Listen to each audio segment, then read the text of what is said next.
मैं अजय सर आप सभी विद्यार्थियों के समक्ष फिर से MBVI क्वेश्चन लेकर के उपस्थित हूँ। आज हम लोग वर्ग 10वीं के विद्यार्थियों के लिए विषय विज्ञान से भाग अ भौतिकी से पार्ट 1 प्रकाश का परावर्तन एवं अपवर्तन से पार्ट 6 लेकर के उपस्थित हूँ, सीरीज 6 लेकर के उपस्थित हूँ। इसके पहले हमने series 1, series 2, series 3, series 4, series 5 बना दिया है। आप मेरे चैनल का प्लेलिस्ट में जाकर के देख सकते हैं या उसका लिंक हम डिस्क्रिप्शन बॉक्स में दे देंगे, आप वहां भी जाकर के देख सकते हैं। तो जो भी विद्यार्थी बिहार बोर्ड की एग्जाम की तैयारी करते हैं, जिनका एग्जाम 2024 में, तो जरूर इस पूरे वीडियो को बिना स्किप किए देखने का प्रयास कीजिए, क्योंकि आज जो प्रश्न बताया जा रहा है पार्ट 6 में, जो प्रश्न बताया जा रहा है यह बहुत ही इंपॉर्टेंट है, जो आपके एग्जाम में 6 नंबर का पूछता है। तो आप अगर ऑनेस्टली बिहार बोर्ड की एग्जाम की तैयारी करते हैं, अगर आप मैट्रिक क्लास की एग्जाम की तैयारी करते हैं, तो पूरे वीडियो को बिना स्किप किए देखने का प्रयास कीजिएगा। तो आज का जो प्रश्न है, आज हम लोग जो है अवतल दर्पण में दर्पण सूत्र को सत्यापित करेंगे। वो प्रश्न मैं बोर्ड पे समझाने जा रहा हूँ। यह प्रश्न कैसे पूछेगा मैं आपको बताने जा रहा हूँ। आप इस वीडियो को ध्यान से देखिए और आप अपने मोबाइल पे अपने स्क्रीन पर उसको देखिए और मैं इस बोर्ड पे जो है उस प्रश्न को समझाने जा रहा हूँ। तो आपके एग्जाम में यह प्रश्न कैसे पूछेगा, तो मैं आपको बता रहा हूँ कि आपके एग्जाम में यह प्रश्न जो है 6 नंबर का पूछता है और प्रश्न कैसे पूछेगा मैं यहाँ पे समझाने जा रहा हूँ। देखिए यहाँ पे प्रश्न है, अवतल दर्पण में दर्पण सूत्र सिद्ध करें। आपको जो है अवतल दर्पण में दर्पण सूत्र को सिद्ध करना है या सत्यापित करना है। आपके एग्जाम में प्रश्न पूछा जाएगा कि अवतल दर्पण में दर्पण सूत्र को सिद्ध करें, ठीक है। अथवा प्रश्न करके पूछेगा कि अवतल दर्पण में सिद्ध करें कि 1/v + 1/u = 1/f। यह प्रश्न कई तरह से पूछा जा सकता है। आपको कंफ्यूज करने के लिए एग्जाम में कई तरह से प्रश्न पूछे जा सकते हैं। वह जो तरीका है मैं आपको बता दे रहा हूं। सबसे पहले आपके एग्जाम में प्रश्न पूछे जाएंगे कि अवतल दर्पण में दर्पण सूत्र सत्यापित करें या सिद्ध करें, ठीक है। दूसरी तरह से प्रश्न पूछेगा कि अवतल दर्पण में सिद्ध करें कि 1/v + 1/u = 1/f। अथवा एक और तरीका से यह प्रश्न पूछा जा सकता है, कि अवतल दर्पण में प्रतिबिंब दूरी, वस्तु दूरी एवं फोकस दूरी के बीच संबंध स्थापित करें। अर्थात कहने का मतलब है कि यह प्रश्न जो है आपके एग्जाम में 3 तरह से पूछा जा सकता है, 4 तरह से पूछा जा सकता है। आपको कंफ्यूज नहीं होना है, सभी प्रश्न का जवाब एक ही है जो हम लोग बनाएंगे। प्रश्न फिर से मैं बोल देता हूं, प्रश्न कैसे पूछा जाएगा। तो सबसे पहले प्रश्न पूछा जाएगा कि अवतल दर्पण में दर्पण सूत्र को सिद्ध करें या सत्यापित करें। दूसरी तरह से प्रश्न पूछेगा कि अवतल दर्पण में सिद्ध करें कि 1/v + 1/u = 1/f। अथवा प्रश्न ऐसे भी पूछा जाएगा कि या आपके एग्जाम में ऐसे प्रश्न पूछा जाएगा कि अवतल दर्पण में प्रतिबिंब दूरी, वस्तु दूरी और फोकस दूरी के बीच संबंध स्थापित करें। तो इस तरह से यह प्रश्न पूछे जाएंगे, जो आपको कंफ्यूज नहीं होना है। मैं उस प्रश्न को मैंने बता दिया कि आपके एग्जाम में कैसे प्रश्न पूछा जाएगा। अब हम लोग इस प्रश्न को हल करते हैं। तो जब भी इस प्रश्न को हल करते हैं तो सबसे पहले सॉल्यूशन लिखते हैं। तो मैंने सॉल्यूशन लिख दिया यहाँ पे, आपको दिखाई दे रहा होगा आपका स्क्रीन पे। और उसके बाद हम लोग एक अवतल दर्पण की रचना करते हैं, जो हमने यहाँ पे बनाया है।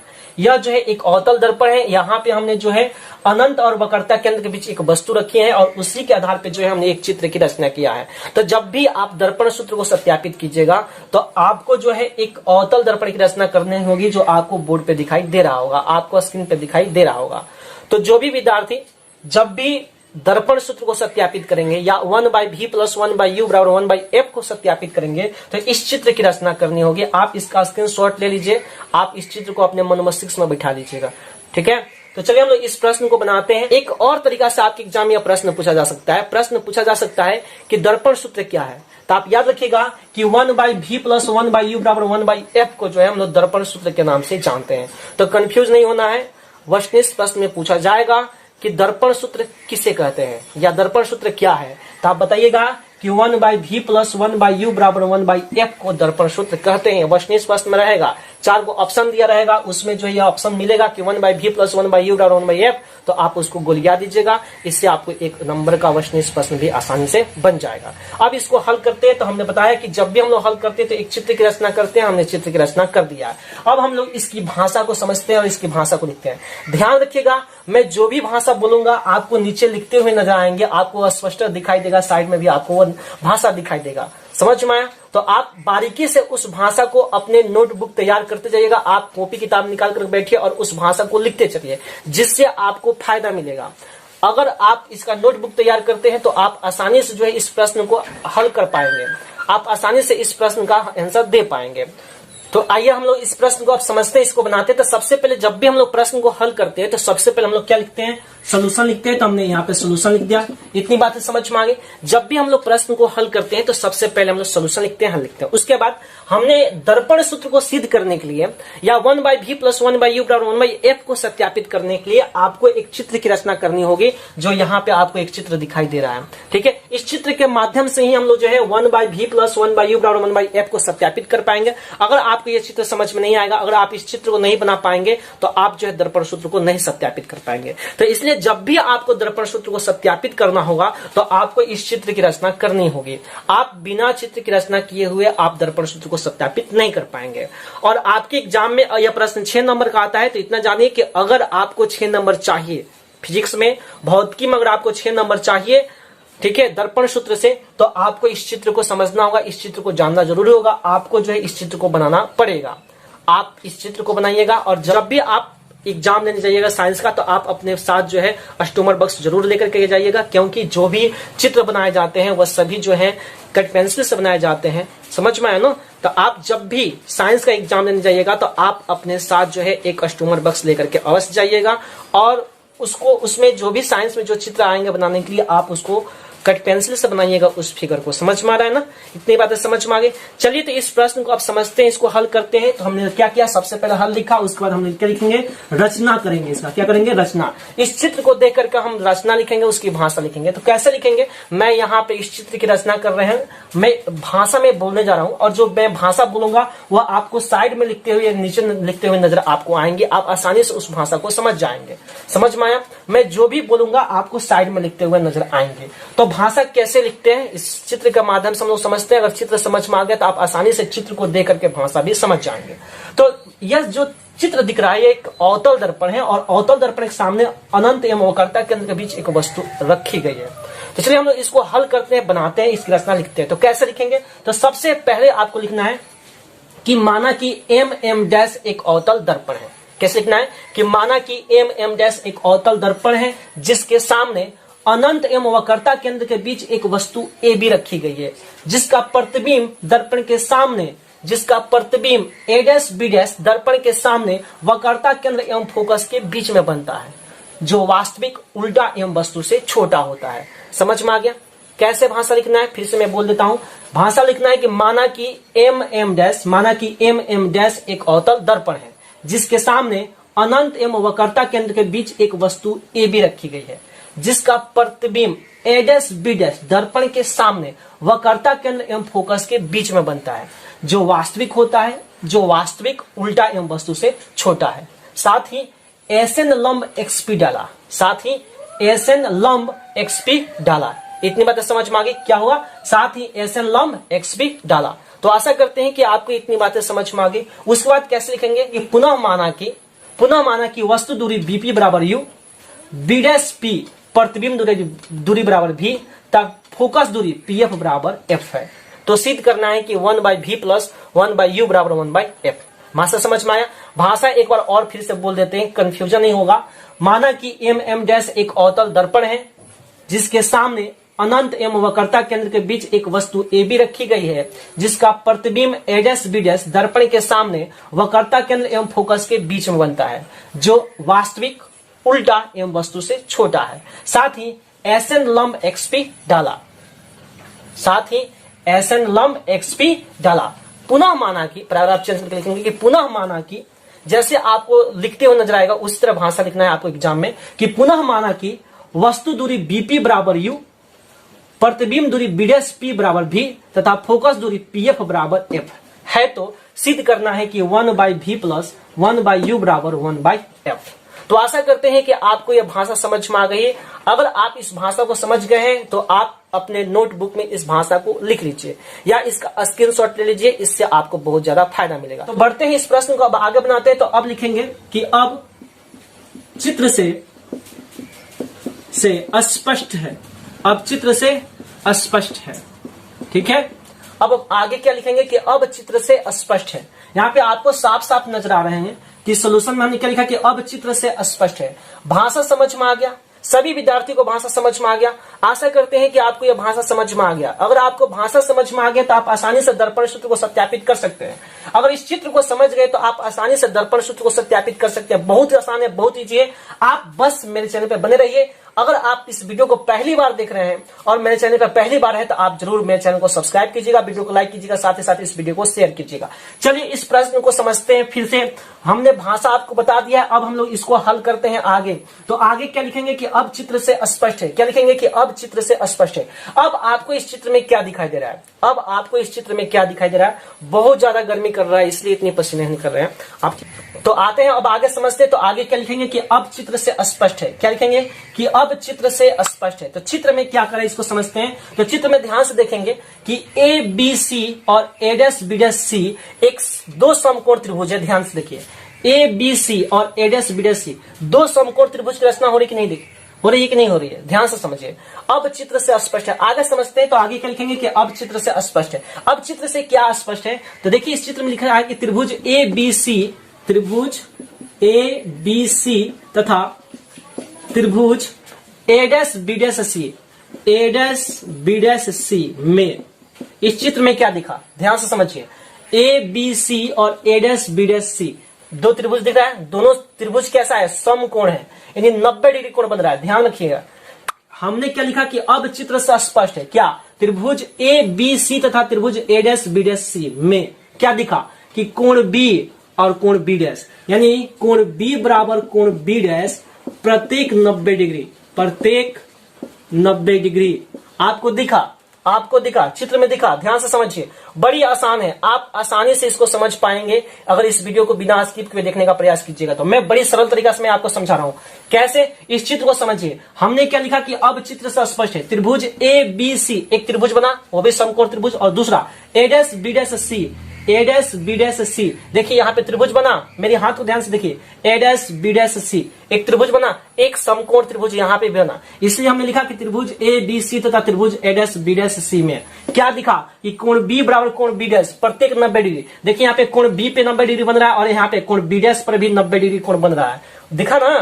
तो इसलिए हमने क्या लिखा कि कोण बी बराबर कोण बी डैश प्रत्येक 90 डिग्री। और उसके बाद एक और चीज आपको दिखाई दे रहा होगा कि कोण ए सी बी बराबर है कोण ए डैश सी बी डैश के।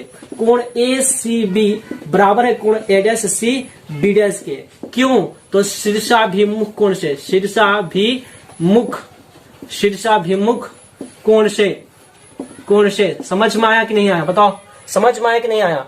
अरे जब दो समानांतर रेखाओं को एक तिर्यक रेखा प्रतिच्छेद करती है तो उसका शीर्षाभिमुख कोण आपस में बराबर होता है। हमने आपको बताया है कई बार, ठीक है? नहीं जानते तो आप जान जाइए कि जब दो समानांतर रेखाओं को एक तिर्यक रेखा प्रतिच्छेद करती है तो उसका शीर्षाभिमुख कोण आपस में क्या होता है? बराबर होता है। समझ में आया? उसका शीर्षाभिमुख कोण आपस में क्या होता है? बराबर होता है। तो आशा करते हैं कि आपको ये बातें समझ में आ गई है कि जब दो समानांतर रेखाओं को एक तिर्यक रेखा प्रतिच्छेद करती है तो उसका शीर्षाभिमुख कोण आपस में बराबर होता है।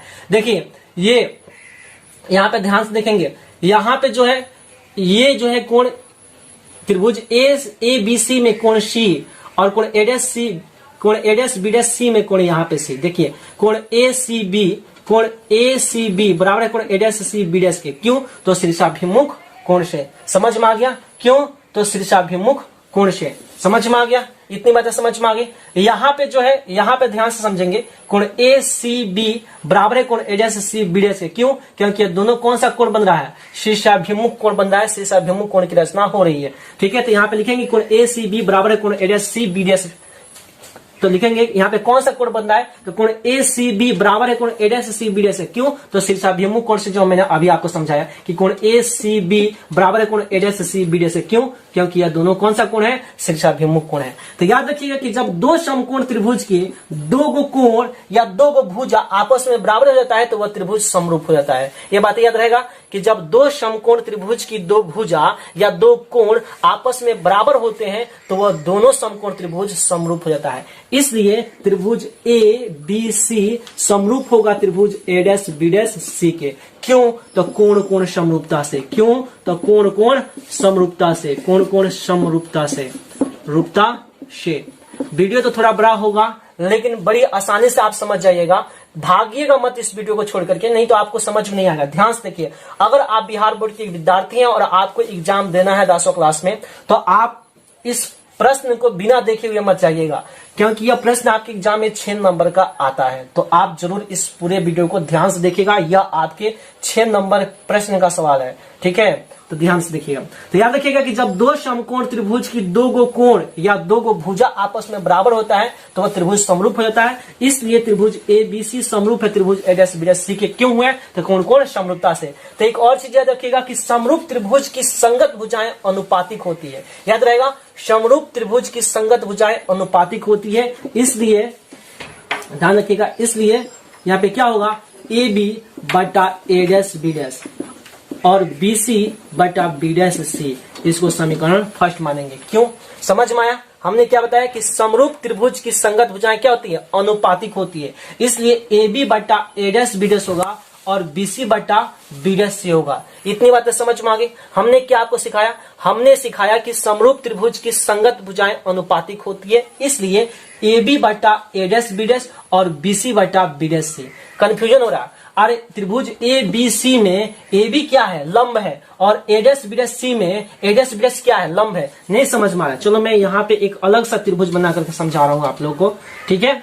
यहाँ पे ध्यान से समझिए, ABC यह एक समकोण त्रिभुज मान लीजिए, और A'-B' यह भी एक समकोण त्रिभुज मान लीजिए।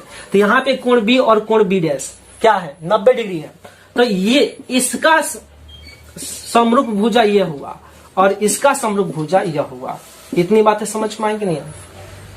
अरे लंब का समरूप और आधार का समरूप समझ में आ गया। वही चीज यहाँ पे बताया गया है कि समरूप त्रिभुज की संगत भुजाएं क्या होती है? अनुपातिक होती है। इसलिए क्या होगा? AB बटा A'-B' और BC बटा B'। समझ में आ गया। चलिए वही चीज लिखेगा। क्यों हुआ? तो यहाँ पे लिखेंगे कि समरूप त्रिभुज की संगत भुजाएं अनुपातिक होती है। अनुपातिक होती है। ये बातें समझ में आ गई। क्यों हुआ? क्योंकि समरूप त्रिभुज की संगत भुजाएं अनुपातिक होती है। तो आशा करते हैं कि आपको इतनी बातें समझ में आ गई है। अब बढ़ते हैं आगे। तो उसके बाद लिखेंगे इसी प्रकार। क्या लिखेंगे? इसी प्रकार। अब इसी प्रकार में आपको क्या लिखा? ध्यान से समझेंगे। इसी प्रकार SNF समरूप है त्रिभुज A'-B' के। हमने क्या लिखा कि इसी प्रकार हमने क्या लिखा कि इसी प्रकार SNF समरूप है त्रिभुज A'-B' के। समझ में आई इतनी बातें? हमने क्या लिखा कि इसी प्रकार SNF समरूप है त्रिभुज A'-B' के। इतनी बातें समझ में आ गई। इसी प्रकार SNF समरूप है त्रिभुज A'-B' के। तो आशा करते हैं कि आपको ये बातें समझ में आ गई। तो क्यों यह समरूप क्यों है? क्योंकि ध्यान रखिएगा कि कोण B' और यहाँ पे कोण N, यानी त्रिभुज SNF में N और A'-B' में कोण B' पर कितने डिग्री कोण बन रहा है? 90 डिग्री कोण बन रहा है। यानी यहाँ पे भी 90 डिग्री कोण बन रहा है, यहाँ पे भी 90 डिग्री कोण बन रहा है। और कोण SFN बराबर है कोण A'-B' के, क्योंकि यह दोनों में है। और यह कौन सा कोण बना रहा है? शीर्षाभिमुख कोण बना रहा है। इतनी बातें समझ में। इसलिए क्या है कि त्रिभुज SNF समरूप है त्रिभुज A'-B' के। इसीलिए इसी प्रकार त्रिभुज SNF समरूप है त्रिभुज A'-B' के। क्यों? कोण समरूपता से। तो समरूप त्रिभुज की संगत भुजाएं क्या होती है? अनुपातिक होती है। इसलिए SN बट्टा क्या होगा? A'-B' होगा, और NF यहाँ पे देखिए NF बट्टा क्या होगा? B'-F होगा। समझ में आया? देखो यहाँ पे B'-F, क्योंकि इस समकोण त्रिभुज SNF एक समकोण त्रिभुज हुआ और A'-B' भी एक समकोण त्रिभुज हुआ, जहां पे N पर 90 डिग्री कोण बना और B' पर 90 डिग्री कोण बना। पहली चीज है, तो यह प्रत्येक कोण 90 डिग्री हुआ। और कोण SFN बराबर है कोण A'-B' के। यह कौन सा कोण है? तो शीर्षाभिमुख कोण है। तो इसी प्रकार त्रिभुज SNF समरूप होगा। देखिए यहाँ पे लिखेंगे, इसी प्रकार त्रिभुज SNF समरूप है त्रिभुज A'-B' के। और समरूप त्रिभुज की संगत भुजाएं अनुपातिक होती है। इसलिए क्या होगा? SN बट्टा A'-B' बराबर NF बट्टा B'। कहने का मतलब है कि इसका लंब और इसका लंब, इसका आधार और इसका आधार। वही चीज यहाँ पे लिखे हैं। लिखेंगे, आप आगे बढ़ते हैं। लिखेंगे या, क्या करेंगे? या इंप्लाइज का चिन्ह देंगे, ठीक है। या SN। अब SN पे जब हमें क्या लिख सकते हैं? AB लिख सकते हैं, और A'-B' है तो A'-B' लिखते हैं, बराबर NF है तो NF अब बट्टा बी डैश एफ है तो बी डैश एफ लिख दिए, इसको समीकरण सेकंड मान लेंगे। क्या मानेंगे? समीकरण सेकंड। इतनी बातें समझ में आई?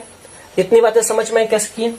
हमने कैसे किया? यहाँ पे ध्यान से देखिए, यहाँ पे एसएन है तो हम एसएन की जब क्या लिखे हैं? ए बी रखे हैं, ठीक है। और ए डैश बी डैश है तो ए डैश बी डैश हो गया। एनएफ है तो एनएफ लिख दिया, और बी डैश एफ है तो बी डैश एफ कर दिया। समझ में आया कि नहीं आया? अरे यहाँ पे देखिए, यहाँ पे बी डैश एफ कर दिया, तो क्यों? अब कहेंगे क्यों ऐसा किया, हमने क्यों ऐसा किया? क्योंकि यहाँ पे ध्यान रखिए कि चूंकि एसएन जो है लंब है किस पर? एक्सपी पर, तथा एएस जो है समानांतर किसके? एक्सपी के, इसलिए ए बी बराबर होगा किसके? एसएन के। ऐसा आप दिखा सकते हैं इतना, तो आप आसानी से इसको दिखा सकेंगे। समझ में आ गया क्यों हुआ? हमने आपके समक्ष दो समीकरण प्रस्तुत किया। पहला ए बी बटा ए डैश बी डैश बराबर बी सी बटा बी डैश सी, समीकरण फर्स्ट, और दूसरा क्या मिला? ए बी बटा ए डैश बी डैश बराबर एन एफ बटा बी डैश, यह समीकरण सेकंड। अब इसके आगे क्या लिखेंगे कि अब समीकरण फर्स्ट था सेकंड से। तो ध्यान रहे, मेरा बोर्ड मैं यहाँ पे लिखूंगा तो आपको दिखाई देगा, ध्यान से समझ। मैं आपको जैसे कि मैं साइड में लिखूं तो आपको समझ में आएगा, मेरी चेहरा दिखाई नहीं देगा, लेकिन जो मैं बोलूंगा वो आपको समझ में आएंगे। तो आप को लिखूं ऐसा कि मिटा के बनाओ। आप चाहे इसका स्क्रीनशॉट ले सकते हैं, आप जो है इसका स्क्रीनशॉट ले सकते हैं। उसके बाद हम आगे बढ़ते हैं, क्योंकि एक इतने बड़े सूत्र को एक बोर्ड में नहीं हटाया जा सकता है।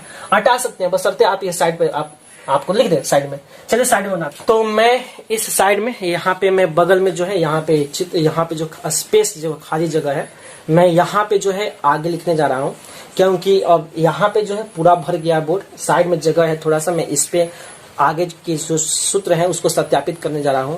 तो आप मेरे चेहरे को मेरे तो नहीं दिखाई देगा, मेरा चेहरा तो आपको दिखाई नहीं देगा, लेकिन मैं जो बोलूंगा और जो मैं लिखूंगा आपको साफ साफ नजर आएंगे। तो आप उसको ध्यान से मैनेज कर लीजिएगा। समझ में आ रहा है ना? मैनेज कर लीजिएगा, क्योंकि बोर्ड भी छोटा है और मेरी कैमरा भी छोटी है, तो आप ध्यान से मैनेज कर लीजिएगा। आप अच्छे विद्यार्थी, मैनेज कर लीजिएगा। चलिए तो आगे बढ़ते हैं। अब आगे क्या लिखेंगे कि अब आशा करते हैं कि आपको दिखाई दे रहा होगा। क्या लिखेंगे? अब समीकरण फर्स्ट तथा समीकरण सेकंड से क्या लिखेंगे? समीकरण फर्स्ट तथा समीकरण सेकंड से, ठीक है। समीकरण फर्स्ट तथा समीकरण सेकंड से दिखाई दे रहा है आपको? तो अब क्या लिखेंगे कि अब समीकरण फर्स्ट तथा समीकरण सेकंड से। इतनी बातें समझ में आ गई? दिखाई दे रहा है आपको? आपको दिखाई दे रहा है? ध्यान से समझिए। अब समीकरण फर्स्ट और समीकरण सेकंड से, तो समीकरण फर्स्ट और समीकरण सेकंड में क्या दिखाई दे रहा है? देखिए यहाँ पे, अब यहाँ पे ध्यान से देखिए, हमने क्या लिखा कि अब समीकरण फर्स्ट और समीकरण सेकंड से, जो हम आपको साइड में नजर आया होगा। तो समीकरण फर्स्ट में क्या है थोड़ा समझते हैं। यहाँ पे देखिए, समीकरण फर्स्ट में दिया कि ए बी बटा ए डैश बी डैश, ध्यान से समझिए, ए बी बटा ए डैश बी डैश बराबर है बी सी बटा बी डैश सी, यह समीकरण फर्स्ट होगा। और समीकरण सेकंड यहाँ पे देखिए, यहाँ पे जो सामने मेरा उंगली दिखाई दे रहा है आपको, यहाँ पे देखिए, ए बी बटा ए डैश बी डैश बराबर है एन एफ बटा बी डैश एफ के। थोड़ा ध्यान से समझिए। समीकरण फर्स्ट में है ए बी बटा ए डैश बी डैश बराबर बी सी बटा बी डैश सी, और समीकरण सेकंड में जो है ए बी बटा ए डैश बी डैश बराबर है एन एफ बटा बी डैश एफ के। समझ में आ रहा है? यानी यह इसके बराबर है। ध्यान से समझिए, ये जो चीज है, ये पॉइंट और ये पॉइंट, ए बी बटा ए डैश बी डैश बराबर है किसके? बी सी बटा बी डैश सी के, और फिर ए बी बटा ए डैश बी डैश बराबर है एन एफ बटा बी डैश एफ के। यानी यह और यह आपस में क्या है? बराबर है। यह और यह आपस में क्या है? बराबर है। तो स्वाभाविक है कि यह और यह भी आपस में क्या होगा? बराबर होगा। यानी हम ए बी बटा ए डैश बी डैश जब इसके बराबर है और ये ए बी बटा ए डैश बी डैश जो है इसके बराबर है, तो स्वाभाविक है कि यह और यह भी आपस में क्या होगा? बराबर होगा। अर्थात हम यहाँ पे लिख सकते हैं कि बी सी बटा बी डैश सी बराबर एन एफ बटा बी डैश एफ। इसी चीज को मैं यहाँ पे लिखने जा रहा हूँ, आप ध्यान से समझेंगे। यहाँ पे दिखाई देगा आपको, ध्यान से समझिए। मेरा चेहरा नहीं नजर आ रहा है, मेरा हाथ आपको दिखाई देंगे, मैं जो बोल रहा हूँ आपको सुनाई देगा, तो आप कंफ्यूजन मत होइएगा। हमने क्या लिखा कि अब बी सी बटा क्या लिखेंगे? बी डैश सी बराबर एन एफ बटा बी डैश एफ, वही चीज ना जो अभी हमने आपको समझाया। देखिए फिर से समझ लेते हैं। देखिए यहाँ पे ए बी बटा ए डैश बी डैश बराबर है बी सी बटा बी डैश सी के, और फिर यहाँ पे देखिए ए बी बटा ए डैश बी डैश बराबर है एन एफ बटा बी डैश एफ के। यानी यह और यह आपस में क्या है? बराबर है। तो स्वाभाविक है यह और यह भी आपस में क्या होगा? बराबर होगा। वही चीज मैं यहाँ पे लिखा हूँ कि बी सी, यहाँ पे ध्यान से देखेंगे, बी सी बटा बी डैश सी बराबर है एन एफ बटा बी डैश एफ के। समझ में आया? बी सी बटा बी डैश एफ बराबर है एन एफ बटा बी डैश एफ के। एक स्टेप और आगे बढ़ते हैं, तो अब इसके आगे बढ़ते हैं, तो अब क्या लिखेंगे कि अब यदि n बिंदु, ध्यान से समझेंगे क्या लिखेंगे, अब यदि n बिंदु P के काफी निकट, P के काफी निकट हो, तो हमने क्या लिखा कि अब यदि n बिंदु P के काफी निकट हो, तो समझ में आ रहा है। हमने क्या लिखा कि अब यदि n बिंदु P के काफी निकट हो तो NF बराबर क्या होगा, PF होगा। इतनी बातें समझ में कैसे हुआ, दिखाई दे रहा है आपको? मेरी चेहरा नहीं दिखाई दे रहा होगा, मेरा आवाज सुनाई दे रहा होगा, मैं जो लिख रहा हूँ वो आपको दिखाई दे रहा होगा। हमने क्या लिखा कि अब यदि n बिंदु P के काफी निकट हो तो NF बराबर क्या होगा, PF। कैसे होगा यहाँ पे समझते हैं। मान लीजिए कि यह n बिंदु अगर P पे होता, एक सोचिए थोड़ा ध्यान से, मान लीजिए कि यदि n बिंदु अगर P पे होता तो NF किसके बराबर होता, PF के बराबर होता कि नहीं होता, होता ना जी।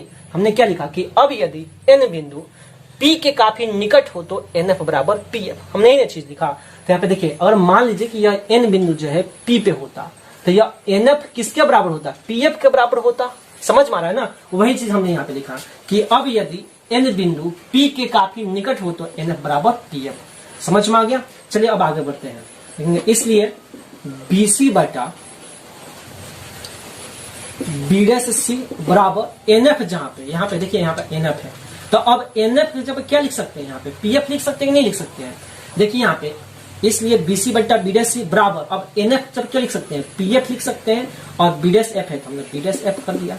इतनी बातें समझ में आए, इतनी बातें समझ में आए कैसे हुआ, इतनी बातें समझ में कैसे हुआ, नहीं समझ में आया थोड़ा यहाँ पे समझ, इधर से मैं समझा रहा हूँ। हमने क्या लिखा यहाँ पे कि अब यदि n बिंदु P के काफी निकट हो तो NF बराबर PF। समझ में आ गया। NF किसके बराबर है, PF के बराबर है। अब यहाँ पे समझिए कि यह n बिंदु P के काफी नजदीक आ जाता है, यहाँ पे आ जाता, तो यह NF किसके बराबर होता, PF के बराबर होता। वही चीज हम यहाँ पे लिखे हैं कि अब यदि n बिंदु P के काफी निकट हो तो NF बराबर PF। समझ में आ गया। इसलिए BC बटा BC बराबर PF बटा BC। देखिए यहाँ पे NF है, तो NF जब हमने क्या लिख दिया, PF लिख दिया। यहाँ पे देखो, यहाँ पे NF है तो NF जब क्या लिख दिया, PF लिखा। क्यों, क्योंकि NF किसके बराबर है, PF के बराबर है। अब बटा BF है तो BF कर दिया। समझ में आ गया। अब एक स्टेप और आगे बढ़ते हैं हम, तो आगे देखेंगे इंप्लाइज का चिन्ह देंगे, क्योंकि समीकरण रूप में है। हमको क्या चाहिए, BC चाहिए, तो BC कैसे मिलेगा, हमको यहाँ पे BC है, यह BC कैसे मिलेगा, तो यहाँ पे देखिए हमको यह BC चाहिए। BC कैसे मिलेगा, BC कोई दूरी नहीं है, लेकिन हमको BC चाहिए, तो BC कैसे मिलेगा, तो BP में से CP घटाएंगे, क्योंकि हमको पता है कि BP क्या है, वस्तु दूरी है, और CP क्या है, वह कर्ता त्रिज्या या फोकस दूरी की दुगुनी होती है। R बराबर 2F हमने सत्यापित किया था पहले वीडियो में, तो आप जरूर उसको देख लीजिएगा, एग्जाम में पूछता है। तो हमको BC चाहिए, तो BC कैसे मिलेगा, तो हम पूरा में से यहाँ से यहाँ तक की दूरी में से यहाँ तक की दूरी घटा देंगे तो BC नहीं मिल जाएगा, आराम से मिल जाएगा। वही चीज यहाँ पे लिखेंगे। तो BC कैसे मिलेगा, तो BP में से CP घटाएंगे, बटा है तो बटा कर देंगे। फिर कह रहा है BC, यहाँ पे ध्यान से देखिए मेरे हाथ को, BC कह रहा है, तो BC कैसे मिलेगा, तो यहाँ पे देखिए BC चाहिए, तो यह BC कैसे मिलेगा, समझ में आ रहा है ना, या BC कैसे मिलेगा, तो CP में से BC को घटा देंगे। हमको इतना ही चाहिए, तो इतना कैसे मिलेगा, तो पूरा में से इतना घटा देंगे तो इतना नहीं आ जाएगा, यानी हमको क्या चाहिए, BC चाहिए। तो BC कैसे मिलेगा, तो CP में से BC को घटा देंगे तो हमको BC मिल जाएगा। अब ऊपर PF है तो PF कर देंगे, बट्टा है तो बट्टा, और नीचे BF है, क्या है BF, तो हम लोग क्या लिखेंगे, BF है, तो हमको BF चाहिए, तो BF कैसे मिलेगा, तो BP में से PF को घटा देंगे। हमको इतना दूरी चाहिए, तो इतना कैसे मिलेगा, तो पूरा में से इतना घटा देंगे, यानी BP में से क्या घटाएंगे, PF घटाएंगे। इसी को समीकरण क्या मान लेंगे, थर्ड मान लेंगे। इतनी बातें समझ में आ गई। इसी को क्या मानेंगे, समीकरण थर्ड मान लेंगे, जो यहाँ पे आपको दिखा। अब क्या लिखेंगे कि अब चिन्ह परिपाटी से, अब चिन्ह परिपाटी से अब हम लोग क्या लिखेंगे कि अब चिन्ह परिपाटी से। अब चिन्ह परिपाटी क्या करता है, देखिए यहाँ पे BP क्या है, हमने शुरू में क्या माना था, BP बराबर वस्तु दूरी माना था, यही नहीं माना था जी चिन्ह परिपाटी में। हाँ, हम शुरू में जब भाषा लिख रहे थे, रचना लिख रहे थे, तो हमने क्या लिखा था, हमने लिखा था कि BP बराबर वस्तु दूरी बराबर क्या, U। तब यह प्लस में होगा कि माइनस में होगा, इस चीज को समझिए ध्यान से। बीपी बराबर वस्तु दूरी बराबर यू। तो याद रखिएगा कि ध्रुव से इधर जितनी भी दूरी मापोगे वह सभी क्या होगा, ऋणात्मक होगा। ठीक, तो समझ लेते हैं चिन्ह परिपाटी क्या है। तो याद रखिएगा कि गोलीय दर्पण द्वारा किसी वस्तु का प्रतिबिंब कभी दर्पण के सामने बनता है तो कभी दर्पण के पीछे बनता है। फलतः इन दोनों स्थितियों में अंतर स्पष्ट करने के लिए एक परिपाटी की आवश्यकता होती है, जिसे चिन्ह परिपाटी कहते हैं। और चिन्ह परिपाटी के तहत जो है कोई भी दूरी जो है ध्रुव से मापी जाती है। समझ में आया? अब इसमें क्या है हम आपको समझा देते हैं प्रैक्टिकली। यहाँ पे ध्रुव है, यह पी ध्रुव है, इधर ध्रुव से इस साइड जितनी भी दूरी आप मापिएगा सभी क्या होगा, ऋणात्मक होगा। और ध्रुव से इधर जितनी भी दूरी मापिएगा वह सभी धनात्मक होगा। ध्रुव से ऊपर जो भी दूरी मापिएगा वह सभी धनात्मक होगा, और ध्रुव से नीचे जो भी दूरी मापेंगे वह सभी ऋणात्मक होगा। यही चिन्ह परिपाटी, इसको ज्यादा रटने की जरूरत नहीं है, बस इतना माइंड में याद रखिए कि ध्रुव से इस साइड, जो मेरे हाथ दिखाई दे रहा है आपको, ध्रुव से इधर जितनी भी दूरी मापेंगे वह सभी क्या होगा, ऋणात्मक होगा, माइनस में होगा। और ध्रुव से इधर जो भी दूरी मापेंगे वह सभी क्या होगा, धनात्मक होगा, प्लस में होगा। ध्रुव से ऊपर जो भी दूरी मापेंगे वह सभी क्या होगा, प्लस होगा। और ध्रुव से नीचे जो भी दूरी मापेंगे वो क्या होगा, माइनस में होगा। बस यही चिन्ह परिपाटी है। अब इसको समझ लेते हैं। अब चिन्ह परिपाटी से बीपी बराबर वस्तु दूरी बराबर यू, तब ये क्या होगा, माइनस में होगा, क्योंकि ध्रुव से इधर है। ध्रुव से इधर जो भी दूरी हम मापेंगे, इस ध्रुव से इधर जो भी दूरी मापेंगे वो सभी माइनस में होगा। तो बीपी बराबर वस्तु दूरी बराबर क्या होगा, माइनस यू होगा। उसमें क्या है, बी डैश पी, क्या है बी डैश, यहाँ पे देखिए। अब क्या है सीपी, पहले दिखते हैं बी डैश पी। अब इसके बाद क्या है बी डैश पी। तो बी डैश पी क्या है, तो प्रतिबिंब दूरी है। यहाँ पे लिखेंगे प्रतिबिंब दूरी। तो प्रतिबिंब दूरी को क्या चीज से सूचित करते हैं, भी से सूचित करते हैं। इतनी बातें समझ में आ गई। प्रतिबिंब दूरी क्या चीज सूचित करते हैं, भी से सूचित करते हैं। और यह क्या है, ध्रुव से इधर, यानी देखिए बी डैश पी क्या है, ध्रुव से इस साइड है, बी डैश पी ध्रुव से इधर है। तो ध्रुव से इधर जो भी दूरी मापेंगे वो सब माइनस में होगा, यानी माइनस क्या होगा, भी होगा। हमने पहले ही माना था कि प्रतिबिंब दूरी बराबर भी माना था, ठीक है। तो याद रखिएगा बी डैश पी बराबर प्रतिबिंब दूरी माइनस भी हो गया। उसके बाद क्या है सीपी। तो सीपी क्या है, वक्रता त्रिज्या है, वक्रता त्रिज्या है, क्या है, वक्रता त्रिज्या। तो वक्रता त्रिज्या क्या होती है, फोकस दूरी की दुगुनी होती है, अर्थात 2f होता है, यानी r बराबर क्या होता है, 2f होता है। वक्रता त्रिज्या फोकस दूरी की दुगुनी होती है, अर्थात r बराबर क्या होगा, 2f होगा। अब देखिए यहाँ पे यह वक्रता त्रिज्या भी ध्रुव से इधर है, तो इधर जो भी दूरी मापेंगे वो सभी क्या होगा, माइनस में होगा। इसका मतलब यहाँ पे क्या होगा, माइनस होगा। तथा यहाँ पे क्या बचा, पीएफ बचा। तो पीएफ बराबर क्या होगा, फोकस दूरी होगा। यहाँ पर फोकस दूरी लिखेंगे, और फोकस दूरी भी को एफ से सूचित करते हैं, हमने एफ कर दिया। अब पीएफ फोकस दूरी ध्रुव से इस साइड है, तो यह भी क्या होगा, माइनस होगा। इतनी बातें समझ में आई। आशा करते हैं कि आपको इतनी बातें समझ में आई। आप इसको उतार दीजिए या इसका स्क्रीनशॉट ले लीजिए। अब हम कुछ मिटाएंगे तभी बना पाएंगे, क्योंकि जगह पूरा फुल हो गया, भर गया है, ठीक है। तो मैं यहाँ का पार्ट में मिटाने जा रहा हूँ, क्योंकि अब इसकी आवश्यकता नहीं होगी। तो आप इसका स्क्रीनशॉट ले लीजिए, आप होशियार बच्चे हैं, आप इसका स्क्रीनशॉट ले लीजिए, आप इसको कॉपी में उतार लीजिए।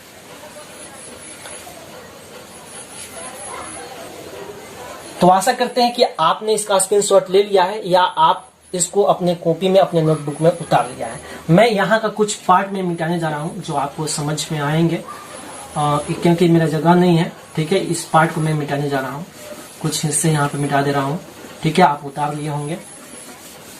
चलिए यहाँ पे हमने इस पार्ट को मिटा दिया, दिखाई दे रहा होगा आपको बोर्ड पे, ठीक है। हमने इस चीज को मिटा दिया, ठीक है। इस पार्ट को हमने मिटा दिया, चलिए, क्योंकि हट नहीं रहा था, ठीक है। अब यहाँ पे तो आपको दिखाई दे रहा होगा कि बीपी वस्तु दूरी बराबर माइनस यू है, बी डैश पी प्रतिबिंब दूरी बराबर माइनस भी है, सीपी बराबर वक्रता त्रिज्या माइनस 2f है, और पीएफ बराबर फोकस दूरी माइनस f है। अब क्या लिखेंगे कि अब यहाँ पे हम लाइन खींच देते हैं, ठीक है। अब क्या लिखेंगे कि अब इन मानों को समीकरण थर्ड में रखने पर, हमने क्या लिखा कि अब इन मानों को समीकरण थर्ड में रखने पर।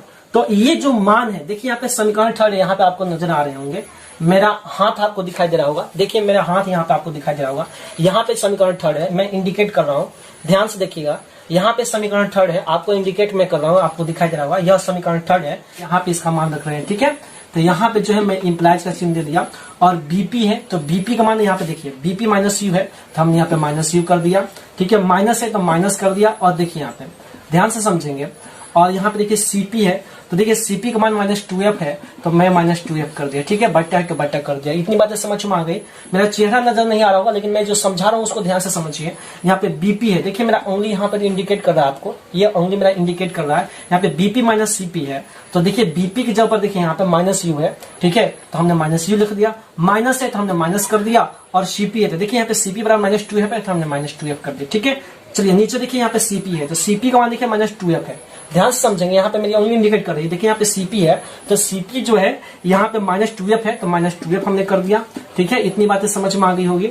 और माइनस है तो हमने माइनस कर दिया, और B' है, ध्यान से समझेंगे, यहाँ पे B' है, तो B' का मान देखो यहाँ पे देखो B' का मान मेरा उंगली इंडिकेट कर रहा है, यहाँ पे देखिए B' है, और देखिए यहाँ पे B' का मान -b है, तो यहाँ पे क्या करेंगे -b लिख लेंगे। समझ में आ गया, समझ में आ गई इतनी बातें। बराबर है तो बराबर।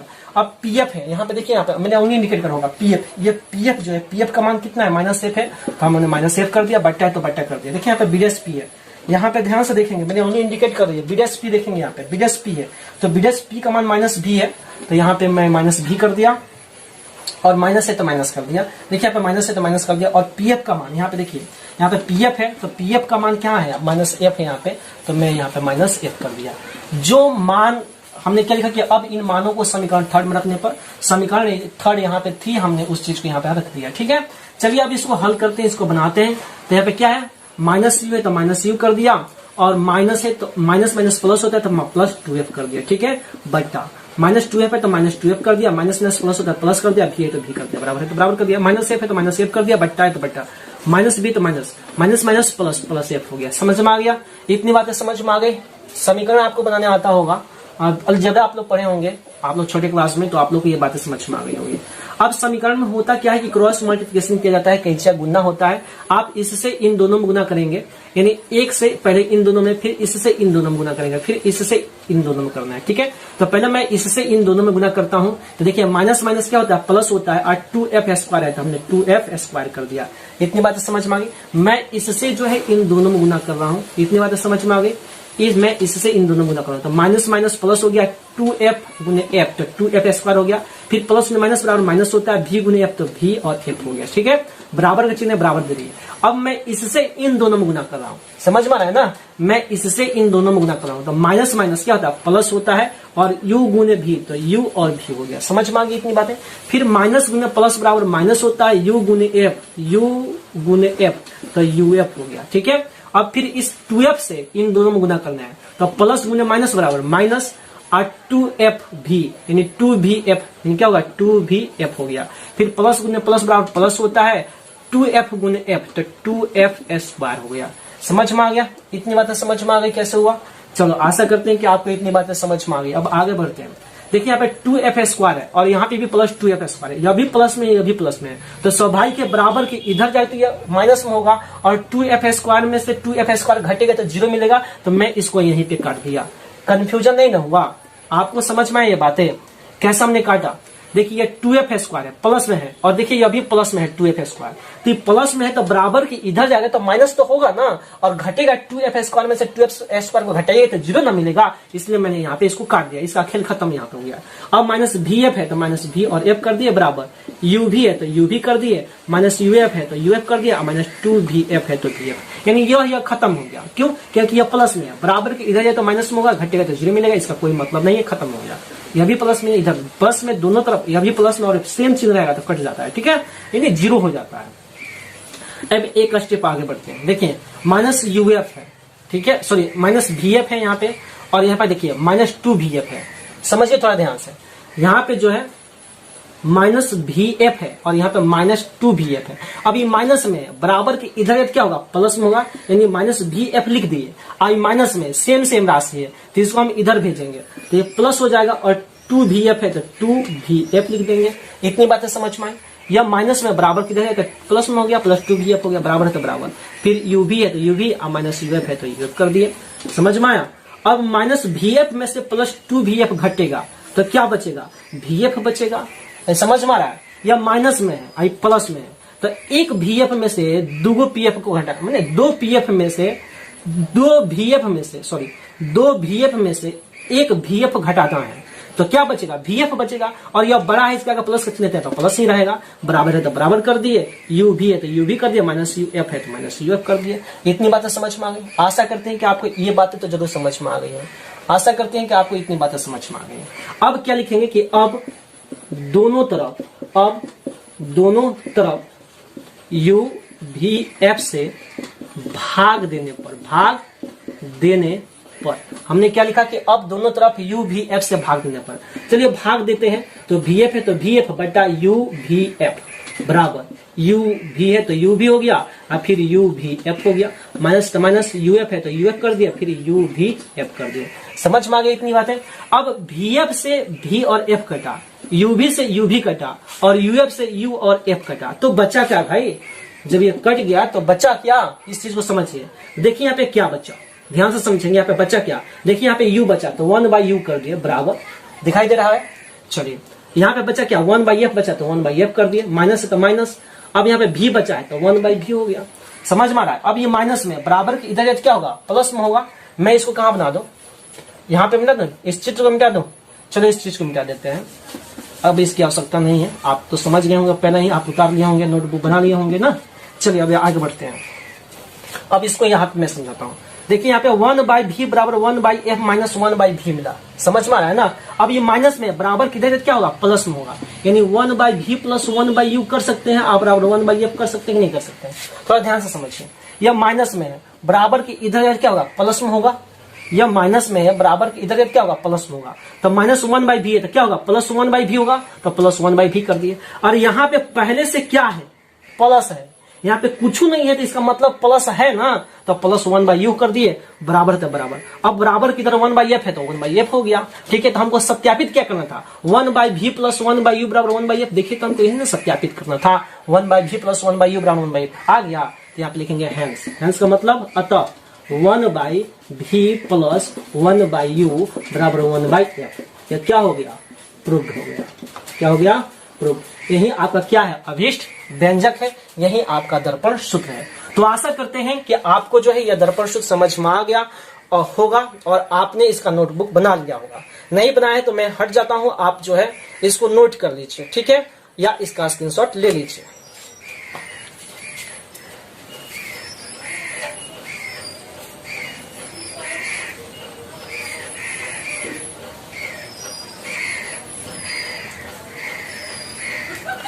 आपको पता होना चाहिए कि आप कैसे इसको उतारिएगा। आप सभी विद्यार्थी को पता होना चाहिए कैसे उतारना है। ऐसे आपको उतारते आना है, ऐसे, ठीक है, यहां तक आना है, इसके बाद से फिर यहां से उतारना है, ठीक है, तब या करके यहाँ पे आपको सत्यापित करना है। तो आप इसका स्क्रीनशॉट ले लेंगे तो बहुत बेटर होगा। आप लोग होशियार विद्यार्थी हैं, समझदार बच्चे हैं, 10 क्लास में आ गए हैं, तो उतार ही लिए होंगे आप लोग। समझ में आ गया।